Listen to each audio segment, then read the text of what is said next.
Welcome to Wisdom Exchange TV. My name is Suzanne Stevens, Chief Edge Optimizer for the Ignite Excellence Group of Initiatives.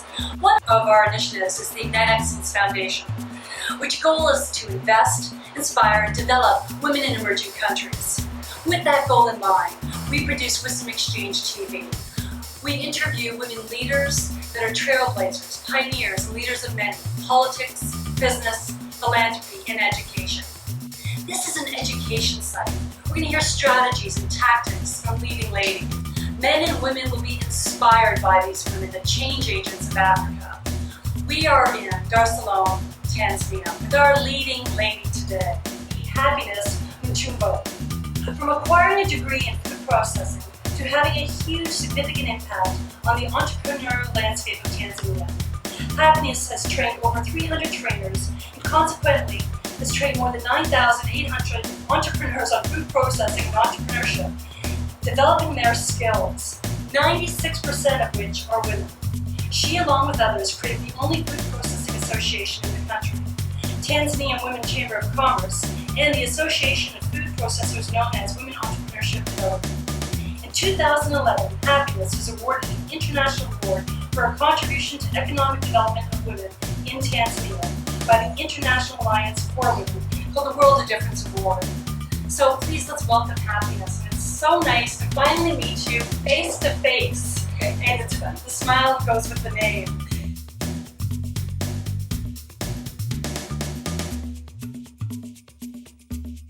You've been working and training over 300 trainers, and the impact has been quite substantial. Now, my understanding is 50% of the people that you have trained have gone on to do very well and made substantial businesses for themselves, which kudos, because you've transformed the landscape in Tanzania. What are some of the reasons people are successful? What did those 50% have that made them successful in food processing? Okay, thanks, Suzanne, for coming to Tanzania and also for conducting this interview. And we appreciate these African women, because we know that at least our knowledge, our experience will be used to educate others. So the women we have trained, the 50% who have managed to go into business, they have managed because of some different aspects. And they, mostly, I could say maybe the entrepreneurship, that urge of doing business. That one has made them, tricked them to go into business. And of course the encouragement, because the good thing with our program when we started is that we do follow-up. You train people, but you also follow them to encourage them to go into business. So that encouragement, because I know women, especially women, we really need to be encouraged. When you are encouraged, although you have that feeling, you have that entrepreneurship, but with more encouragement, then you are off, you start business. So I think the encouragement helped a lot, the follow-up. The women that they're entrepreneurs, so they have a bit of entrepreneur spirit.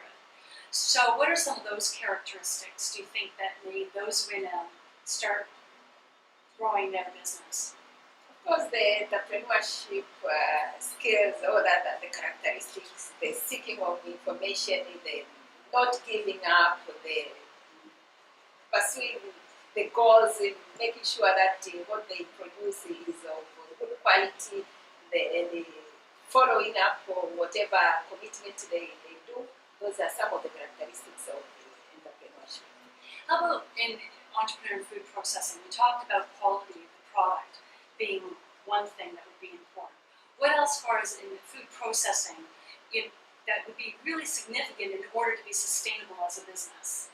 Apart from quality, somebody to be sustainable has to make sure that she pursues that business. She keeps on doing that business, and she sells all that, she puts the product into the market.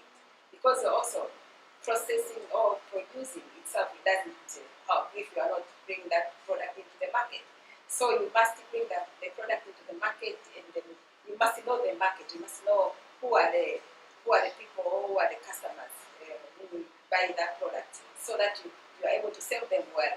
So knowing the market and preparing the products for that market is one of the aspects which is very important, apart from the quality. Because even if the quality is good, but if that thing is not properly packaged, does not attract it to people's eyes, maybe it will stay in the shelves with no customers. If I have a product and I have the quality, that would be some places in Dar es Salaam or in Tanzania that would help me market that product and make sure it's packaged so it's appealing.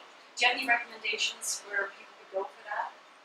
It's first to make sure that the product, the quality is good, and then the product is well packaged, is well, the labels, let's say maybe the bottle, if you're packaging it in a bottle, the bottle should be good, should not leak, there won't be any leakage, and then the label should be well visualized by whoever, the customer, and it should also attract it to people's eyes, and also maybe also the price, because also price matters in the product. Right? Some people, apart from seeing the product, going to the shelf, seeing the product, it attracts them, the eyes, will check the product, and after checking if the price is also higher than maybe another product which is similarly packaged, then maybe the person will go for that other product. Because in that labels it should well be, all necessary information will be there, like the manufacturer's name, the expiry date, the contents, what is in that kind of product, and for sure, if the product is well packaged, it's well labeled, and it has all the information, and it's price-wise, it's okay. Why not? I've now been through several countries in Africa, and I always buy the saran, we call it saran wrap at home, but the wrapping, when you want to wrap with a clear plastic wrap for your food, I always go for the one with the nicest package, the bright yellow one. And unfortunately, it's not the best product. And I keep going to it. I bought it 3 times, and 3 times I haven't used it because I keep getting drawn to the bright yellow on this packaging. Is there certain types of, if you're doing a jam or I think you have wine or a number of different things that you could advise somebody, show the product, what colors to use, any advice in that regard? Of course, everybody has got her own way of thinking, of liking, of appreciating. Yeah, but I want to know your advice. You like yellow. I might like blue. Yeah, but definitely the color should attract most of people. And for food colors, there are food colors which we should put in the bottle or in the package. Yeah? And I think the color really depends on the person. Yeah, the person, for the customer. It's for the customer. Yeah. But is there not something that tells us which colors would be more effective for people to buy? I think for Africans, for example, we like bright colors. Africans, we like bright colors. So that's why I wear my bright shirt today for you. Exactly. So for sure, people will go for bright colors than European. If the thing is going to Europe market, maybe it will be have a different color than African colors. Yeah, but for Africans, we like really bright. So that's what made the 50% successful, but 50% that were trained didn't pursue or were not successful. What are some of the reasons people are not successful in food processing? Some of the reasons, as I said before, is that they lack entrepreneurship, or the entrepreneurial character is not within them.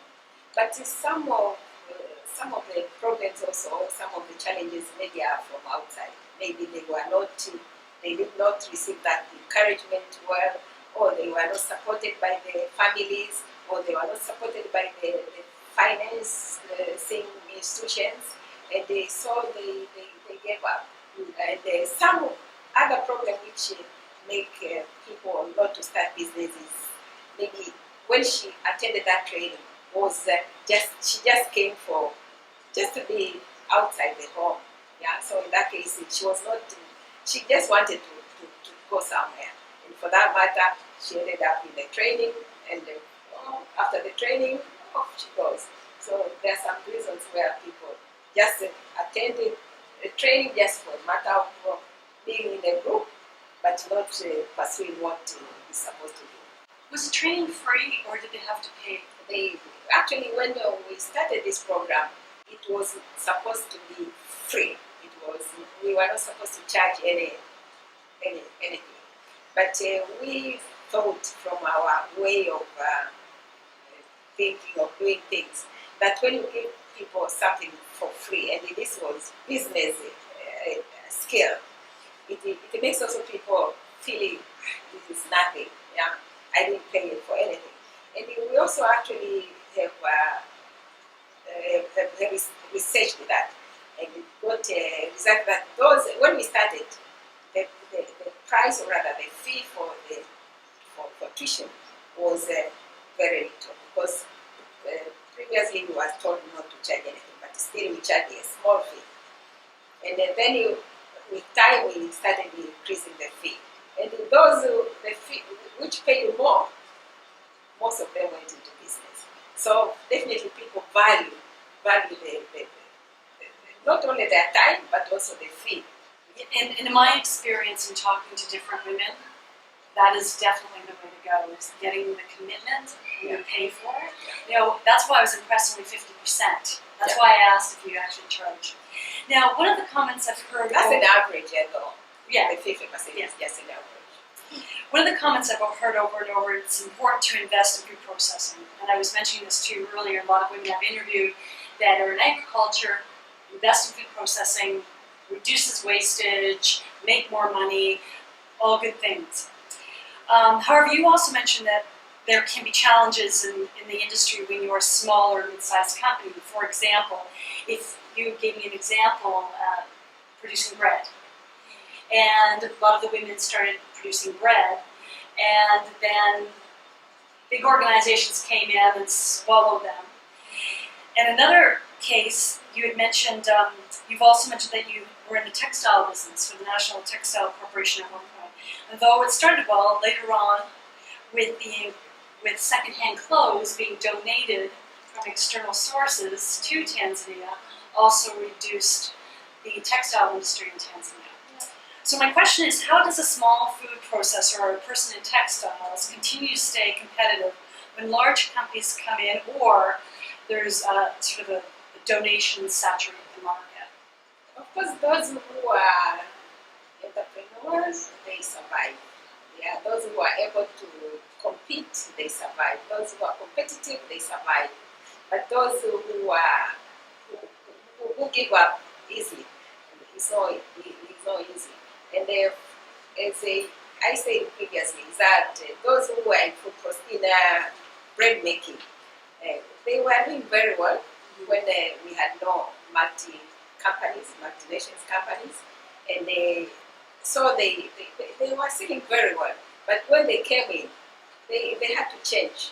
They had to move from bread making to maybe peanut butter making and jam making. Apart from that, so those who receive challenges, they switch on to other products, because they are the entrepreneurship, the entrepreneurial skills.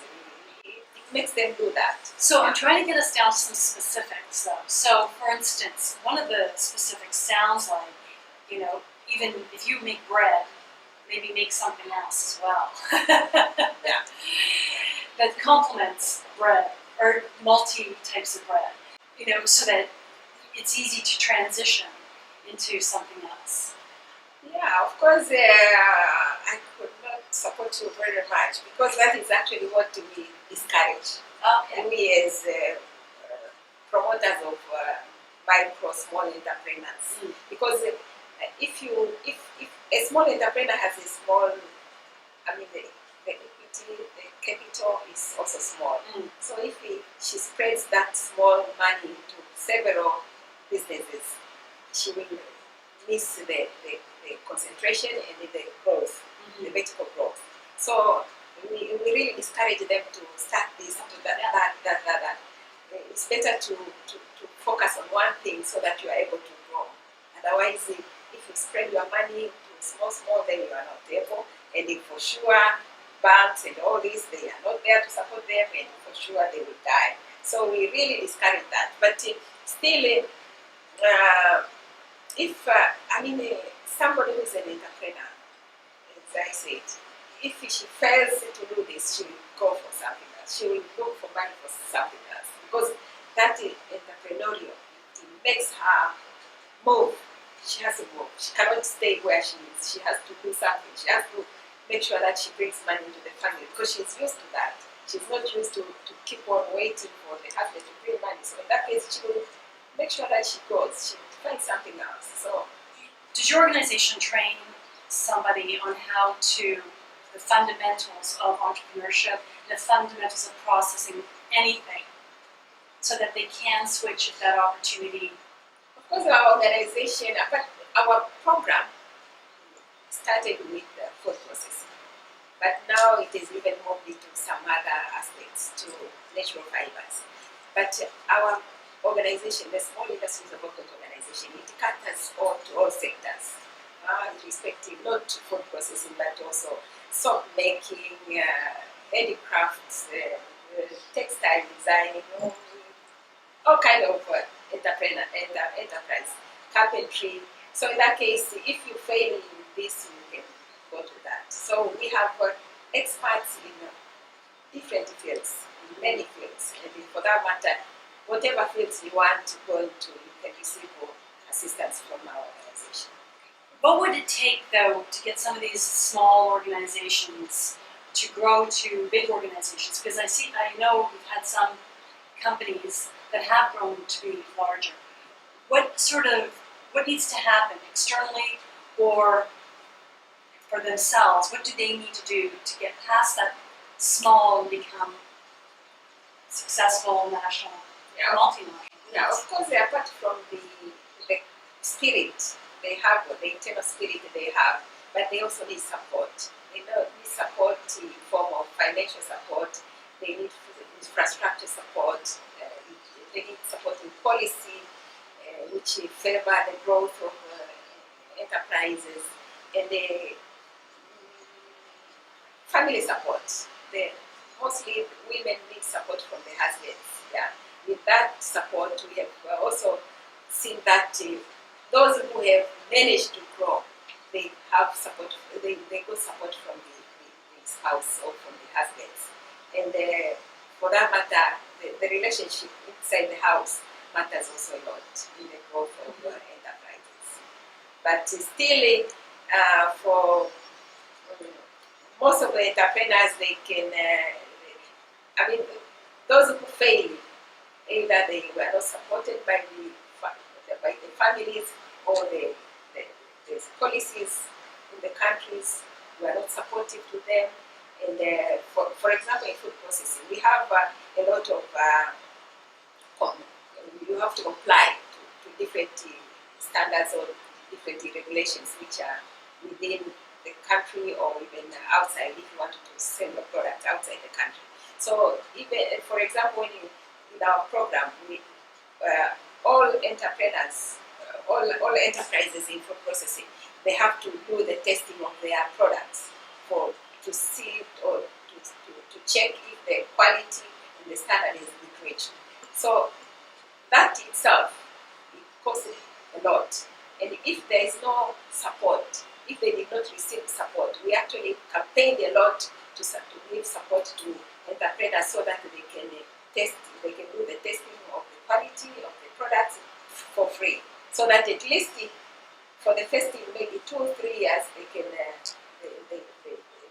they test it for free, and then eventually they pay for that kind of services. So if the government does not support the growth of entrepreneurs or enterprises, especially food processing, then it is easy to die. And also, for small entrepreneurs in Tanzania, they have to have specific conditions. I mean, the buildings and the kind of building one is putting up, and also the that the place, the premises, or where that building is put has to be, it matters a lot. So there are a lot of regulations which come from the government and the authorities which see the growth of food processing.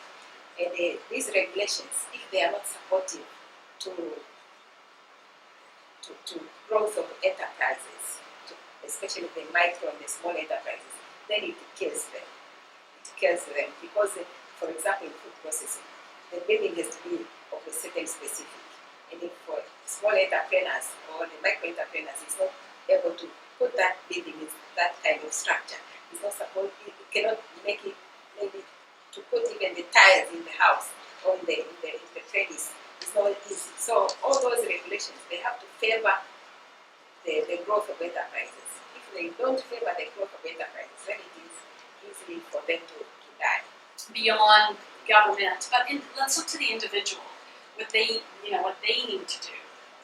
Beyond the entrepreneurial piece, I mean, you can be entrepreneurial, but there's specific, like I look at my business, I say, okay, if I'm going to grow it, I need to do these sorts of things. Regardless if I'm entrepreneurial or not, there's specific things you need to do. So, do you think that these small businesses in Tanzania, a lot of these processors, do they want to grow their businesses, or do they just want to sustain so they can feed their families and sustain a happy livelihood? Or is there the desire to grow them beyond? I could say yes and no. Yes, some entrepreneurs, anyway, in general, most of entrepreneurs, they want to make money. If you don't want to make money, then you are not an entrepreneur. Business, people who go into business, you have to make money and as much as possible. But then, as I said previously, you cannot make money, or you cannot grow by spreading your money horizontally. But you can grow by going up. So by vertical growth, that is very important. So you find that most of our entrepreneurs, especially the micro, they like spreading their money, horizontally, not putting their money in one basket. I think that's also another problem which they face, that they think that they might not perform if they put all the money in one basket. So they try to do this, do that, and in that case they end up not doing much. But every entrepreneur really wants to grow, really wants to make money, but the gimmicks, the way of making money differs. But I think with also our institutions and those institutions which they deal with business development services, they have to play a very big role in seeing that enterprises grow by giving them training. And the entrepreneur should also be ready to be trained. They should also be ready to receive the advisor which they have been given. Because most of them, you find that most of the entrepreneurs, they can come for training, they can pretend to have been or rather to receive what you are telling them, but they are the one who are going to do it. So if they are not ready to do the way you feel is good for them, then they also end up not doing the right thing. So in that case, they don't end up growing. Now you're moving from food processing to natural fibers. Okay. Where do you see the opportunities for small to mid-sized entrepreneurs? Plenty of opportunities, as I say. I could say that in Tanzania and in most of African countries, we have plenty of opportunities. It's only that we don't see them. We don't see and take them. But the opportunities are plenty. And this for natural fibers, that's another opportunity which could help a lot of entrepreneurs get out of where they are. Because we have a lot of natural resources in our countries. And it's just a matter of putting some value into the natural resources and creating products and selling them to the right market. And for sure, if people go into natural fiber development, they can make money as long as the market is there. What kind of products do you see them producing? Plenty of products you can make out of natural fibers. Tables, chairs, even cars, aeroplanes. We have Boeing. These things, they use natural fibers to make parts of the aircraft. So there are plenty of opportunities you can make out of the natural fiber, like bamboo. We have plenty of bamboos. We have plenty of banana. Every place you go in this country, there are bananas. We have plenty of palm trees in the country. We have plenty, in that case, you can make things out of palm leaves. We have plenty of coconut, either the fibers, the cores, and the coconut itself. So you can make a lot of things out of it. We have nice, strong grass, which is sometimes they can also be as strong as steel from the characteristics, which you can make products out of it. Now, you also manage several independent trainers. How do you ensure that those trainers are going to teach the caliber that you want to be trained? The trainers we have in food processing, we first train them to become trainers. So they go to a 4+, sometimes 5 weeks training course to enable them know what they are supposed to impart where. So they were trained by us using a certain materials, certain procedures, and that procedure they are supposed to then to impart into entrepreneurs. So that's a bit different from just picking the trainers from anywhere and let them train. But ours, we have a proper or a special package where we train them in, and that package they are supposed to be disseminated then into entrepreneurs. So in that case, it's not as difficult as it is to manage them, or rather to spread the knowledge, or rather to spread the knowledge in a qualitative, in a systematic, in the same way as it is when you just have trainers without, for food processing, since food goes to people's stomachs, so it has to be done properly. So in that case, we really train them very well before they go out. And when they go training, we also follow them. We follow them to see that what we have trained them is what they are training others. And for that matter, after the training to entrepreneurs, they also follow the entrepreneurs to see what they have trained the entrepreneurs in is what they are practicing. You go and actually see them train as well. Yeah, to make sure the quality. Now, and do the entrepreneurs evaluate the trainers? Yeah, that's very important. That's very important. Actually, it's done daily, weekly, and then at the end of the course. It has to be done. Otherwise, without it, you cannot know if this trainer is performing how. For that matter, some trainers we even drop them because from the evaluation results, you see that they did not perform according to our specifications.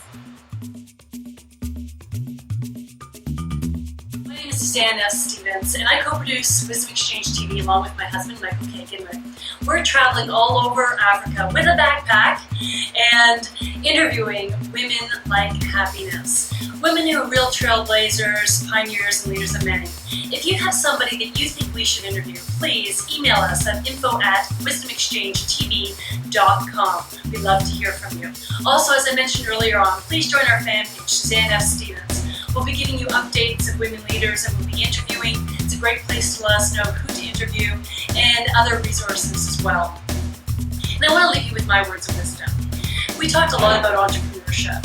It is not easy. You will fall again and again and again. It's the ones that get up, dust off, continue going forward, and learn from the lessons of falling down. Those are the real entrepreneurs that will be successful. Thanks for joining us.